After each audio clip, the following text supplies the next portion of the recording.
Ikatlong kabanata. Ang mga huling araw. Tandaan mo ito, magiging mahirap ang mga huling araw, dahil magiging makasarili ang mga tao, sakim sa salapi, mayabang, mapagmataas, mapang-insulto, masuwayin sa magulang, walang utang na loob, at hindi makadiyos. Ayaw nilang makipagkasundo sa kaaway nila, malupit, walang awa, mapanira sa kapwa, walang pagpipigil sa sarili, at galit sa anumang mabuti. Hindi lang iyan, mga taksil sila, mapusok, mapagmataas, mahilig sa kalayawan sa halip na maibigin sa Diyos. Ipinapakita nilang makadiyos sila, pero hindi naman nakikita ang kapangyarihan nito sa buhay nila. Iwasan mo ang mga taong ganito.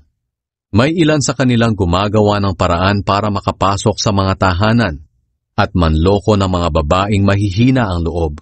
Nalulong na sa kasalanan at alipin ng sari-saring pagnanasa. Nais laging matuto ng mga babaeng ito, pero hindi nila mauunawaan ang katotohanan kailanman. Ang pagkontra sa katotohanan ng mga lalaking nangangaral sa kanila ay gaya ng pagkontra ni Janes at Jambres kay Moises. Hindi matino ang pag-iisip nila, at ang sinasabi nilang pananampalataya ay walang kabuluhan, pero hindi rin magpapatuloy ang ginagawa nila. Dahil mahahalata ng lahat ang kahangalan nila, gaya ng nangyari kina Janes at Jambres. Mga bilin. Ngunit ikaw, Timoteo, alam mo lahat ang itinuturo mo, ang aking pamumuhay, layunin, pananampalataya, pagtitiyaga, pag-ibig, at pagtitiis. Alam mo rin ang mga dinanas kong pag-uusig at paghihirap katulad ng nangyari sa akin sa Antioch, Iconium at Lystra. Ngunit iniligtas ako ng Panginoon sa lahat ng mga iyon. Ang totoo, lahat ng nagnanais mamuhay ng matuwid bilang tagasunod ni Kristo Jesus ay daranas ng pag-uusig. Ang masasama at manlilinlang namay, lalo pang sasama at patuloy na manlilinlang. Maging sila mismo'y malilinlang.